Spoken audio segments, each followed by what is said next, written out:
how are you? San Marcian? Yeah. So today, I don't promise anything amazing because today we were going to solve the mini project. Remember? So on the first lecture, I gave you some homework. I know that you come from different classes, so probably it was a mix-up. So if you please, all of you, scan this code, I would be grateful because we can look at all the material that there is on our little course. Yeah, so if you take your phones and scan this QR code, that would be fabulous. So we can look at where it takes us.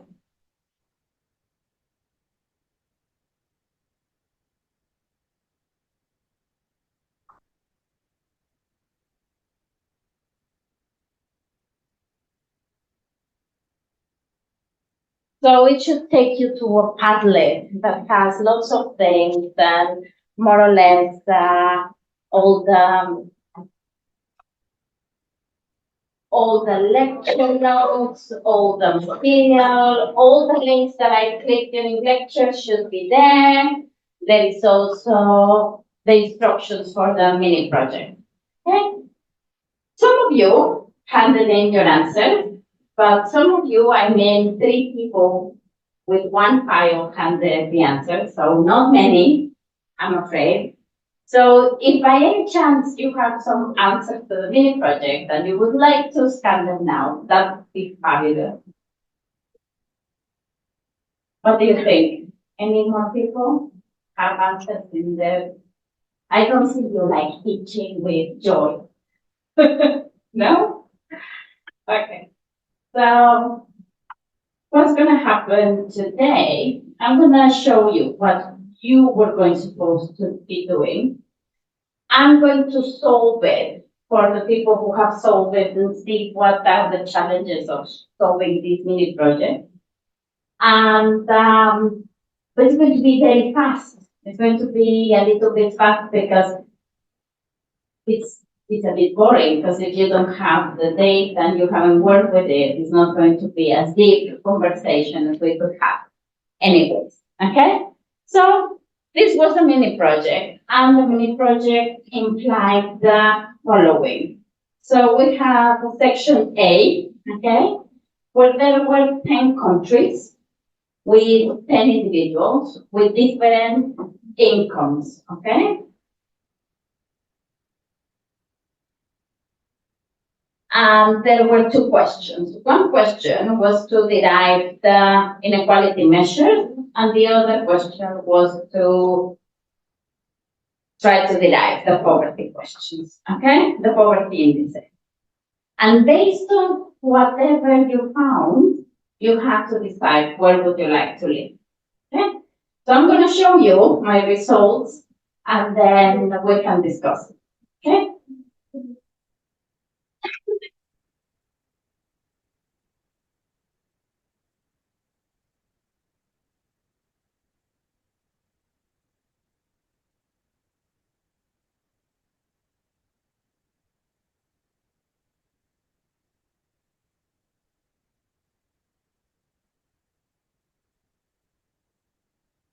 Okay, so I have the data about these 10 countries, okay?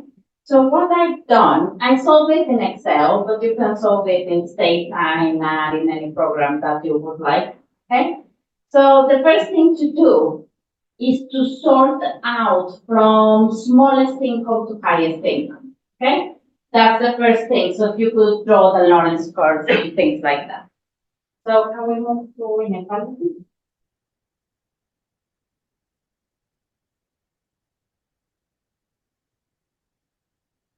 So I'm going to give you the example for the first country, country A. I ordered them, and then I calculated very easy the percentiles or the deciles, yeah?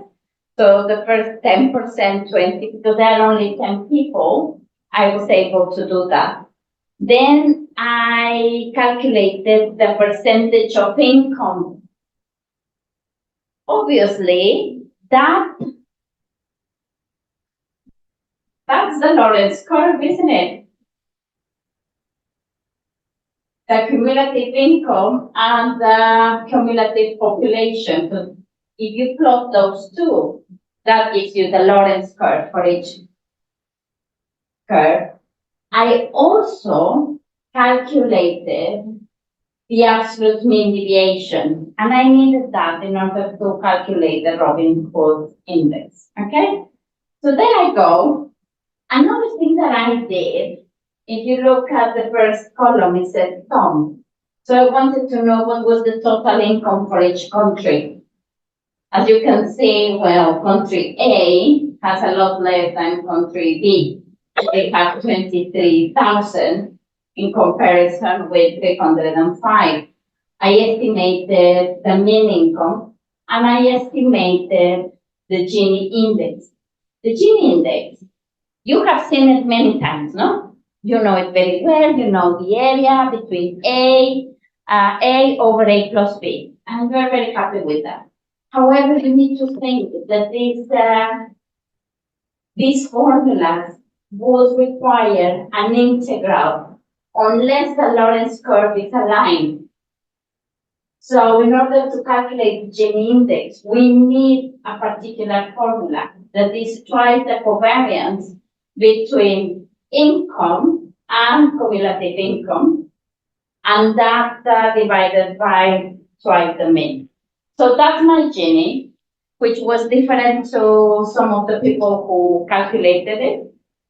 And it's because the formula, they follow the percentiles, and that was not correct. However, the Robin Hood index was correct, and the Palma index was correct. So I'm going to show you all the countries together, and we can think which country would you like to live based on inequality. I plotted the Lorentz curves. All these files are in the Padlet, okay? So let's look at country A. They have a total income of 305 with a mean income of 30, with a Gini index of 46, a Robin Hood of 0.34, a Palma of 3, okay? And then I put also the poverty. But let's just talk about inequality for a second. Okay, so I have country A, country B, country C, D, E, F, and G. Notice that country E and F, E and G have the same mean income. Can you see? They also have the same Gini index. So let me ask you now, based on the average income, just the average income, where would you like to live? Average income, who has the highest average income? C. You would like to live in C because they seem to be the richest, okay? So here I go. Excellent. Now I'm going to look at the Gini index. The highest Gini is 51. So that means that it's quite unequal population. But let's imagine if you had to live in country A or in country B, which one would you choose? A or in between A and B. Up to the Gini, okay? You would choose A. A is a lot poorer. Not too far away with your neighbor. Yeah, but the Gini index is not so different. See, 46 to 51 in comparison to being a little bit richer. I would probably choose B. Yes, but consumer choice, no? Depending what you like. Yes. Question? Comment? So we go. Then we go with the lowest Gini, and here for country E and for country G. Lowest. And also the income doesn't seem too bad, does it?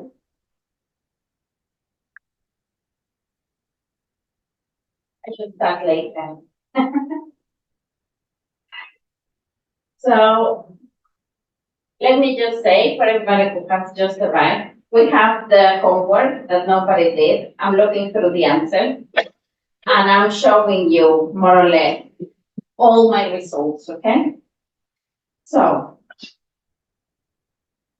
could I ask, the Palma index means how polarized a society is. And it turns out that here your classmate was correct. Country B has the highest Palma. So maybe you don't want to live there because it's very polarized. When you analyze income distributions or any sort of distributions, inequality or poverty, remember we do it under the veil of ignorance. We don't know if we're going to be lucky enough to be rich or to be poor. Okay, so we do it thinking that we don't know if we're going to be born a woman or a man, healthy or unhealthy, you know? So we do it like that. So look at all the data that we have here. And I'm going to ask all of you, okay, to make a decision which country you would like to live based on inequality measures. So look at the mean income, total income, Gini, Robin Hood, and Palma. Okay? So I'm going to start asking questions about country A. Anyone here would choose country A? Country A, no voters? No? No? Why? Why not country A? Why don't you like me, country Auditorium has a smaller mean income A? and still high Gini coefficient. Yes. So if I think if I have to compensate my Gini coefficient, at least I have a great income. Exactly. Good point.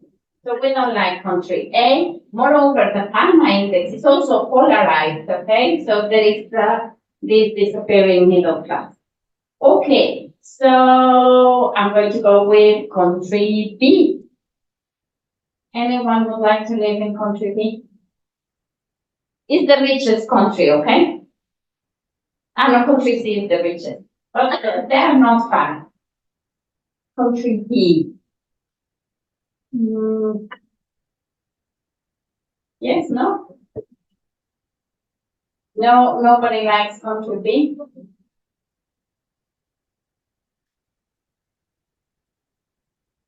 What about country C?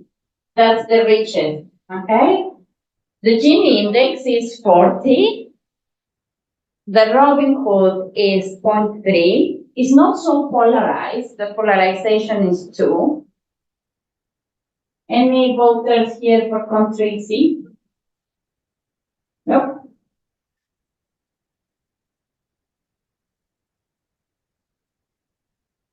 Just depends, no? If they assure you you're going to be rich, go to country C, right? But if you really don't know, your next strategy in a game theory would be maybe no, because what if I am born poor? Okay, country D. Country D, very normal, so good income, Gini of 29, so suddenly the Ginis have dropped. The Robin Hood also small, and the Palma is 1. It doesn't seem like a bad choice, does it? It's relatively okay, but if you had to choose between D and E, what would you do? Between D and E. And I'm going to be really bad, okay? Because you didn't do the homework, so you need to contribute to the class, okay? So I want hands up. Everybody who says D, up their hand. D, country D. Between they give you a choice between country D and country E.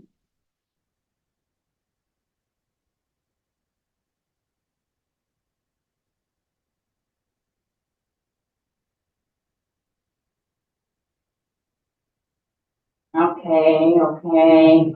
Country E stands up, country D raises their hands. Everybody has to have an action, okay? Country D, hands up. Country E, stand up. Country D, and all the rest, what about you guys? Country D or country E? I'm not moving until you move, okay? Country D or E?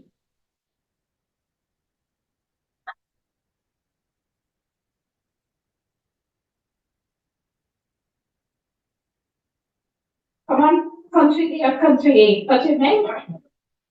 Cristiano, country D or E? If you don't know, well, try to make up your mind. Come on.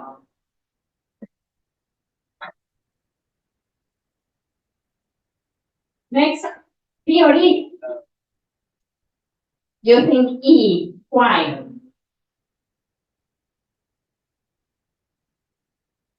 Then it has your income. The Gini coefficient is lower than country B, and the Palma index is much lower. What's your name? Peter? Okay, so who agrees with him? Grace, what do you think? You would choose country E? Why would you choose country E? Because country has the lowest polarization of all countries, I think. And it's based on the main income, it's also okay, and it's not really good. Where did India? But it can be, yeah. Actually, the Palma index and the index is not so far in difference, so I think country future. I managed to make Grace change her mind, okay? So she said country D rather than E. So again, D or E? D, raise your hands. I think some of you did, okay? D. Okay. And E, all my latecomers here. E. They change your mind because the trade-off is too high. Look, the difference in the Gini coefficient is not terrible. The Robin Hood index, the difference is really small. The Palma is almost small, and the mean income is just so high. So I would like to be in country D. Between D and E, I would like to be in country E. Now, let's look at country F. What's the problem with country F? Well, income hasn't increased that much. The Gini has just super unequal. And then the Robin Hood index is here, and the Palma is 3, is very polarized. So I don't want to live in country F. I definitely not want to live in country A or B or C. So I'm still in between. I like country B. It's not the minimum, but it's relatively a good trade-off, okay? So country G. What about that? Country D is not bad, okay? But between D and G, which is the superior? You said G? Someone said G? Actually, for me, the superior is country D because it's the highest amongst the inequality measures. It has a high level of income. So your mean income is higher.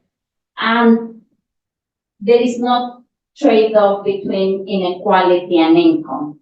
So I would choose country D, okay, for me. Amongst all of these 10 countries, that's what I would choose.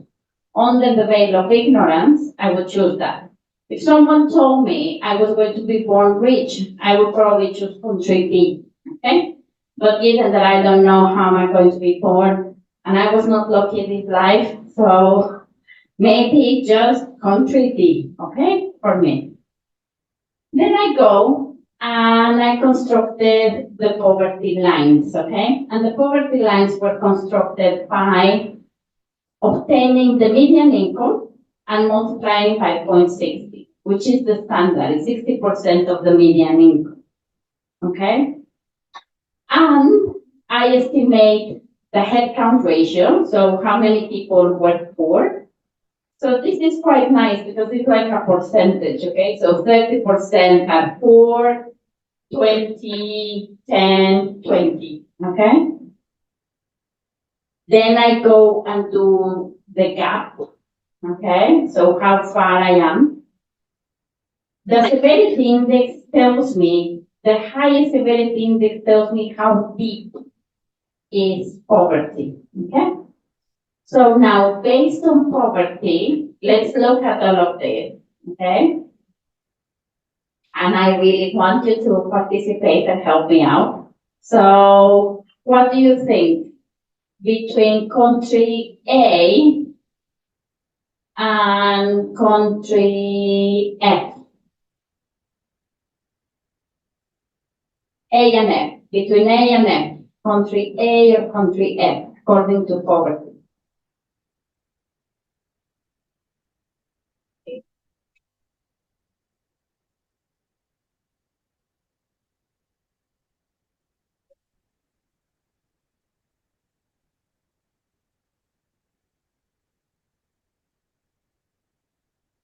What are you thinking?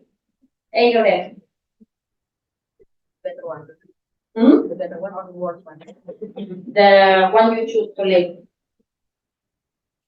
F. F. Okay. See? F. Absolutely. Because there are less poor, 10% poor, compared with 30%. And of course, the poor are not so poor. It's one of the smallest. Okay? Okay. So between country, our favorite, country B and country F.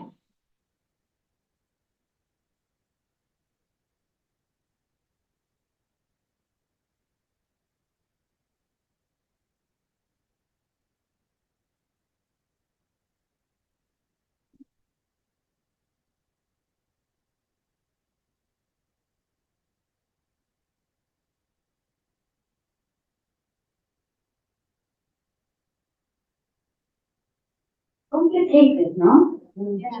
Why? Because there is a trade-off between poverty and inequality. Okay? So when we first met, and I asked you what was poverty, a lot of you said it's unequal. Very different concepts. Now we know one is measuring distance, and the other is just counting how many poor they are, and how that group, how poor that group is. Okay? So there is trade-off. So now I'm going to ask you, what do you prefer under the veil of ignorance, okay? Without thinking your luck, what would you choose? What's better for you? Poverty or inequality? Difficult. What would you don't know where you're going to be born, okay? I'm giving you the chance to be born again suddenly in your minds and choose your country. Where would you like? What do you prefer?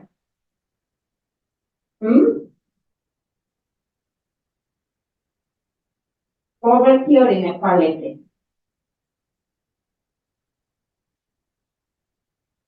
And remember all that we have learned this week, okay? That there is a cycle of poverty, and you don't even know if you're going to be born a woman or a man. So if you're born a woman in a poor country, bad luck. Okay, so just to know, what would you choose? Poverty or inequality? Poverty. So you prefer to be in a poor country rather than inequality. You prefer inequality, me too. Exactly, you have some hope there. Yes, absolutely. I would prefer inequality than poverty. So now, who wants, everybody who says inequality, raise their hands. I convinced you, okay? Anybody who likes poverty?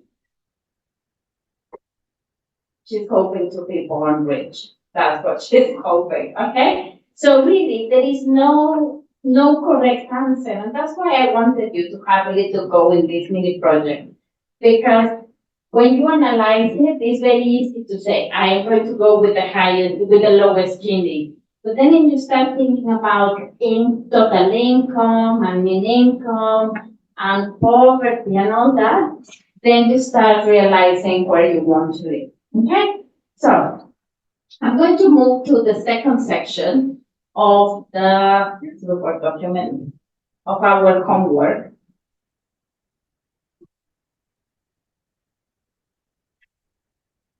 And next time, do your homework, eh? It's good. It's a better way to learn. So let's try. What was the question? So I did an application to Indonesia, and the idea was to download data from the World Bank about all these areas. It's nice because every time that you go into the website of the World Bank, everything looks very easy, but sometimes it takes a bit of time because your internet is not so fabulous, things are happening. So I asked you to download cause of death by communicable diseases, children and unemployment, contraceptive prevalence, government expenditure, expenditure on education, on primary, secondary, higher education, GDP per capita, GDP constant, GDP capital formation, mortality rates, 21 series, okay? Gini, and the idea was that you could see where your country was, okay? So I'm going to show you how it looks. So let's move into the cell first.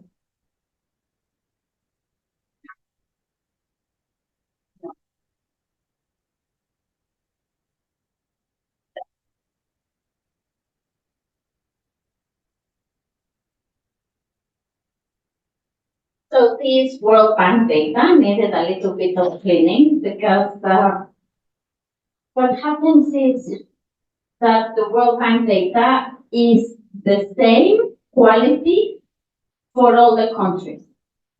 Therefore, it means there are a lot of missing values. Okay? So it's full of little dots there. So I had to remove all the dots. I went for the years. And of course, there is little data on some of our variables. So it doesn't allow me to work very well with them. Okay, so one of the questions was to create a correlation matrix.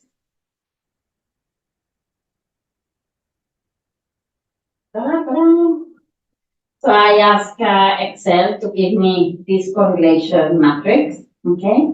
And the correlation matrix is a great beginning for you to start thinking about regressions, right? Because if you think they are linearly related, then you can see. So if I go with the first column and I start looking at my correlation, it looks as if I just won the lottery. Correct? They are so high. All the correlations. Notice that the variables that I chose were very related. Cost of debt, with GDP, with so on, so on, so on. So my correlation matrix is once in the diagonal, and the upper triangle is symmetric to the lower triangle. Okay? So I just need to look at one, and it seems I really won the lottery because everything is very high. There are some variables that have a low correlation between, for example, mortality caused by road traffic, and expenditure in education. Has nothing to do, okay? But mortality rate under 5 per 1,000 births, that should be more or less related with education, okay? And it's really not.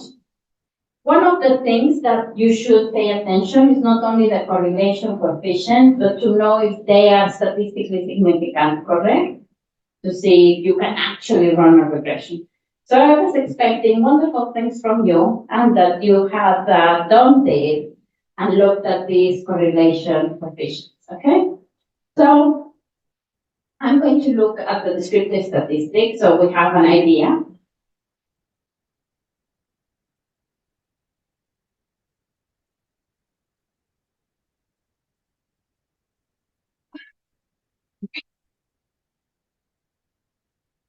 So cause of death for communicable diseases.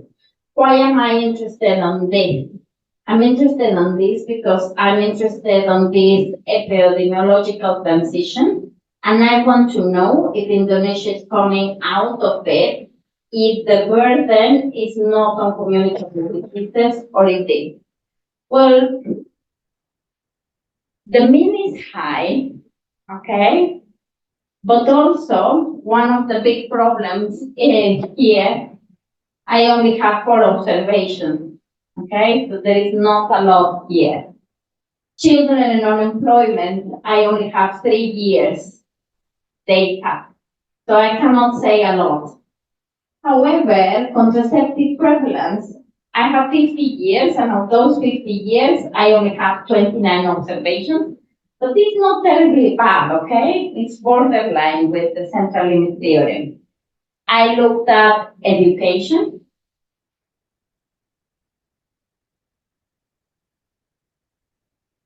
Okay, so I'm going to look at expenditure on education.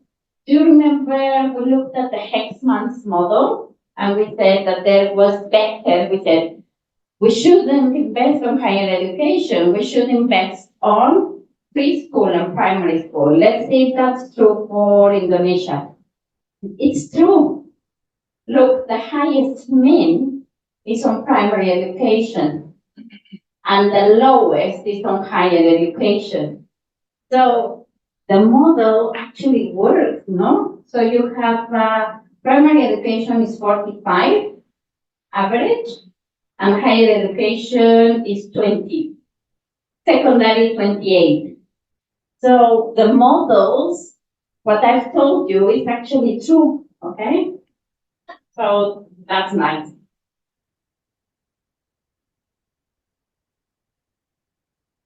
We have the GDP per capita, which you know. So let's look at mortality rate. Mortality rate for under 5s. Okay. Here, out of the 50 observations, I have 49, which is quite useful. But the mean is very high, 70, okay? So let's look at it. So I put all the data into data, which we're going to look at now.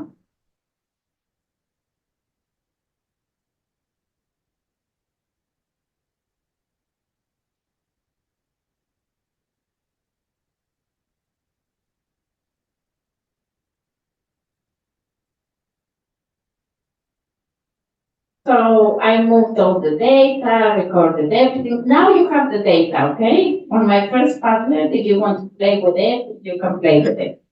So I'm going to check what's happening with mortality. So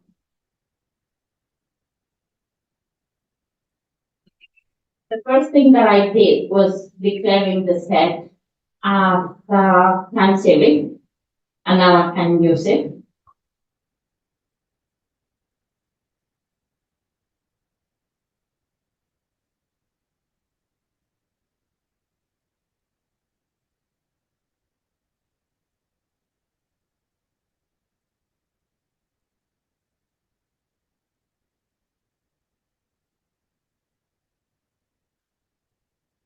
I hate how data shouts you in red. Okay.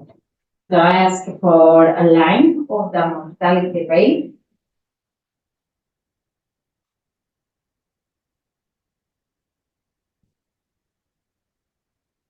What do you think? Even if it's high in average, mortality rate in time is going down. Down. That's nice, isn't it? Okay, so let's see what happens to mortality rate and GDP. I'm going to see if as I increase growth, there is less mortality rate. Let's find out, no?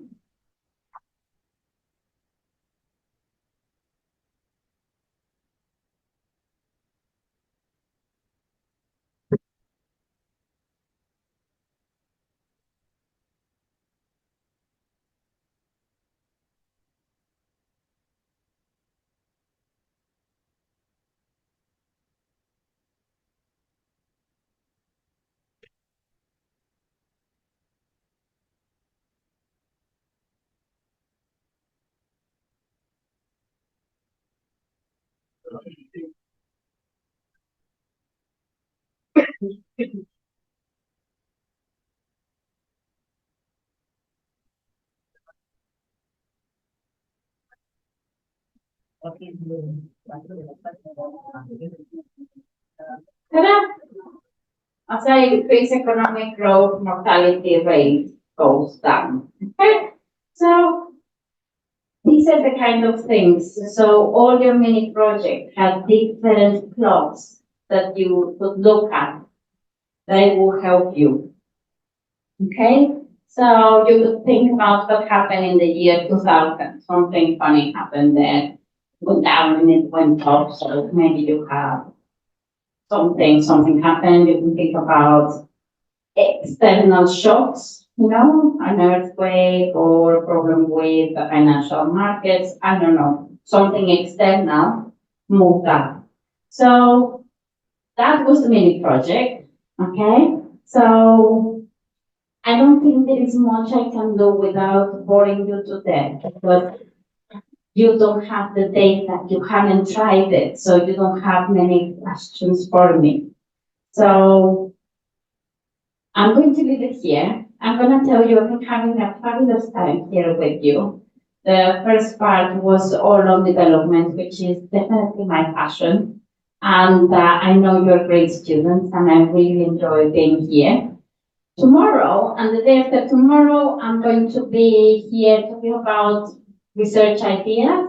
Also, short lecture, about an hour every day. So it's not going to be very long. But I brought you a little souvenir from York. So I'm going to give it to you now, and then you can go.